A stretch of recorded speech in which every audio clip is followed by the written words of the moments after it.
Alright, so in the previous unit we reviewed some different stuff that we talked about in Math 3 about logs.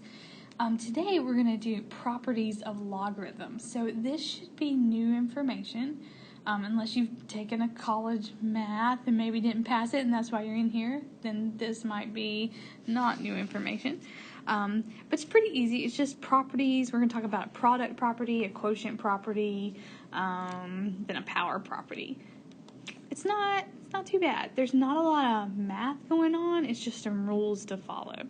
So our learning target is I can expand. So we're going to make big and condense. We're going to make small logs using different properties. Okay, so the first property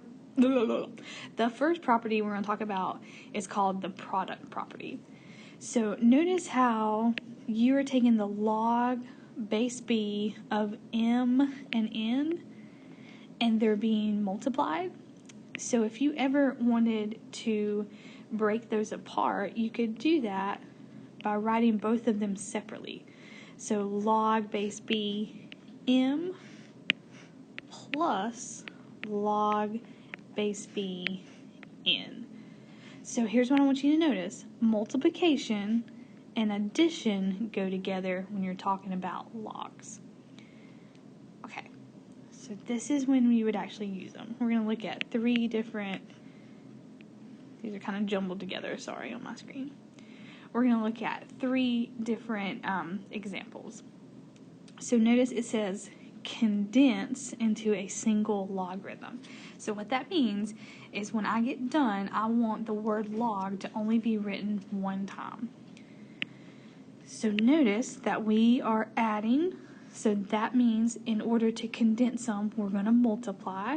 And the only thing you multiply are the two numbers you're taking the logs of. So my m is actually a 9 this time. My n is actually a 4. So here's what I do. Log base 3, because they both have log base 3. And I'm going to take the numbers 9 and 4 and multiply them together.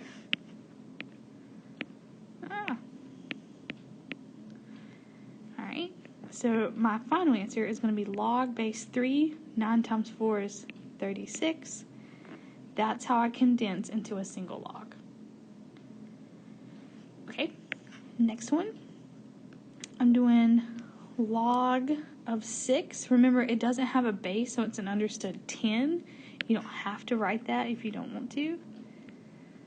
And log base 10 of x minus 3. So if I want to condense that into a single log, because it's being added, I can condense it by multiplication. So they both have a log of base 10. So I'm going to take 6 and x minus 3. And to bring them together, I'm going to multiply. So my final answer is going to be log 6x minus 18. So all I did was distribute that 6. Alright, so hopefully that makes sense. The next one's kind of the same thing.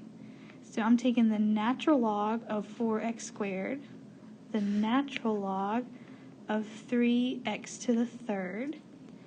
They work the same way. If it's a natural log or just a regular log, it's the same properties. Because it's being added, I can condense it by multiplying. So natural log, I'm going to take 4x squared, and I'm going to multiply it by 3x cubed.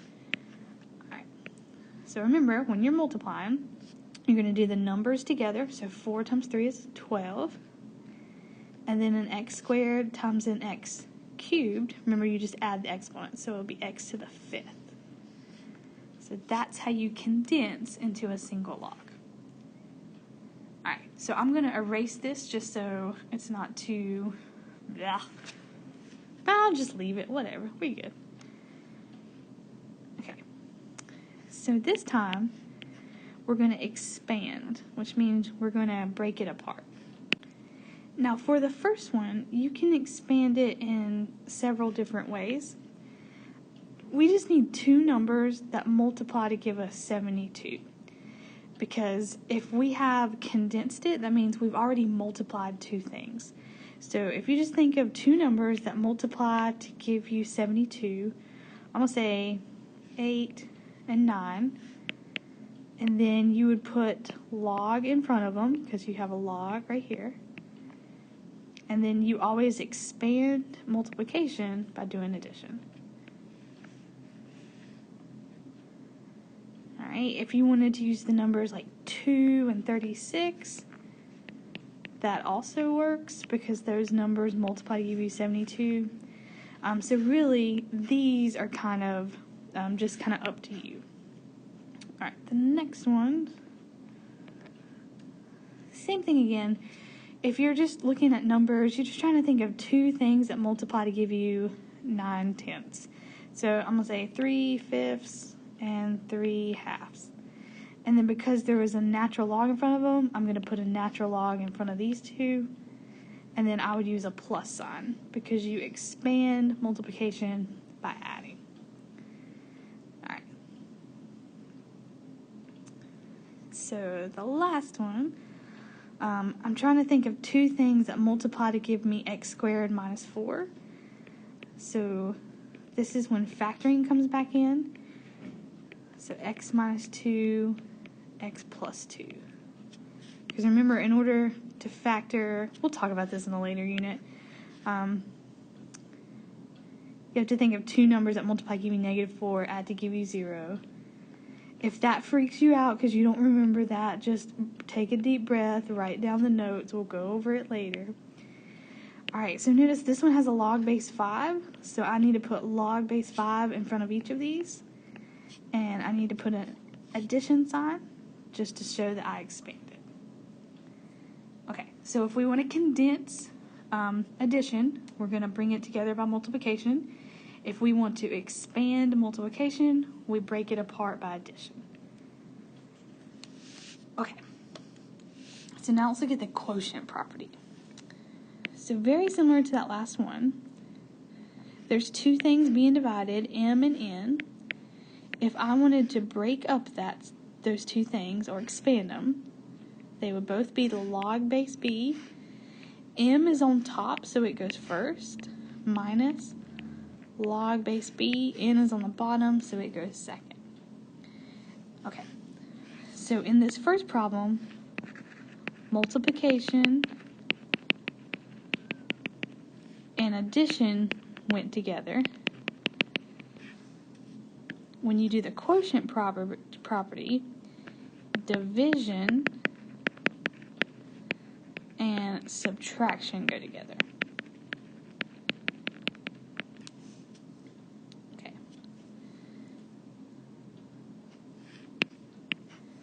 Alright, so I'm not sure why my formatting is so weird. Sorry about that. Alright, so we're going to condense into a single logarithm, which means we're going to write the word log only once. And if we want to condense subtraction, we're going to bring it together by division. Okay. So the two things being subtracted are the 96 and the 6. They both have natural log in front of them, so I'm only going to write the word natural log once. 96 was first, so it goes on top. 6 was second, so it goes on bottom. And then I just need to figure out what 96 divided by 6 actually is. And it's 16. So my final answer would be natural log of 16. That's how you condense it into a single logarithm. Okay, if I do the next one, the two things being subtracted are 8x to the 10th and 4x squared. I want to condense them, so I only want to use the word log once. Both of them are just a regular log, so I'm going to write regular log. Okay, and since 8x to the 10th is first, it goes on top. 4x squared is second, so it goes on bottom. And now I'm just going to simplify. So 8 divided by 4 is 2. X to the 10th divided by x squared. Remember, you subtract exponents. So 10 minus 2 is 8. Alright. So now we're going to expand. So we're going to break it apart. Remember, this has already been divided, so we're going to break it apart by subtracting. So the part that we're trying to break apart is the 8. So really you just need to think of two numbers that divide to give you 8. So the easiest thing I can think of is 16 and 2.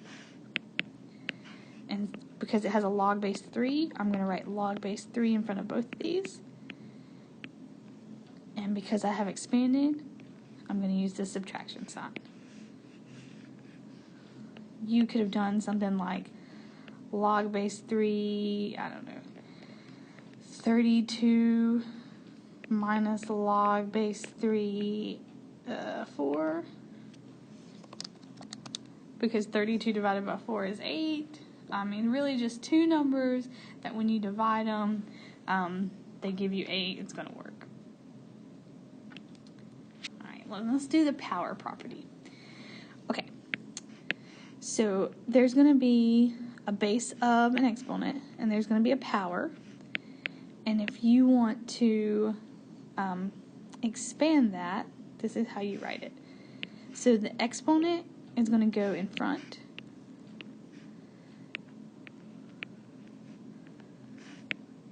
And then whatever your base was just kind of goes by itself. So here's all it did, so you can see it. Whatever your exponent was, you just write it in front. Okay, so if I wanted to work backwards, if I'm going to condense, then any number in front of the word log is going to become an exponent. So 3 would be the number in front of log. 6 is the number by itself, so I'm just going to move it backwards. So this becomes log 6 to the third power. And if I wanted to simplify that, 6 to the third power is 216. Alright, the next one works the same way. So x minus 1 is what you have in front of log. 4 is by itself, so if I want to condense it, I'm going to move whatever is in front of log and make it an exponent. So natural log of 4 now to the power of x minus 1. And I wouldn't simplify that any further. I'll just leave it like this. Okay. So if you want to expand, you're going to move any exponent there is. Okay, so my base is 5, my exponent is x. You're going to move the exponent in the very front. Alright, so this is going to look like x, and then you have log base 2, 5. And that's your answer. Alright, this next one is 1 over 64. Okay, so if you remember back to Math 1, I was not your teacher, obviously. It's been a while. But you can rewrite something like this as, so 1 over 64 is the same thing as 8 to the negative 2 power. Okay, so that's just something to keep in mind. Alright, so my base is 8. My exponent is negative 2. And if I want to condense, I'm going to take the exponent and I'm going to move it to the front. So now it's going to be negative 2 log base 6 of 8. And that's how you expand using the product property. Okay, so you have an assignment to check out. See if you can do it. Ask me for help. Ask other people in the class. If you know some other people at a different school, ask them. Don't just sit at home and be like, I don't know how to do this, and just don't do it. Reach out for help. Somebody will help you. I promise. We'll get through this together. Let me know if you have any questions.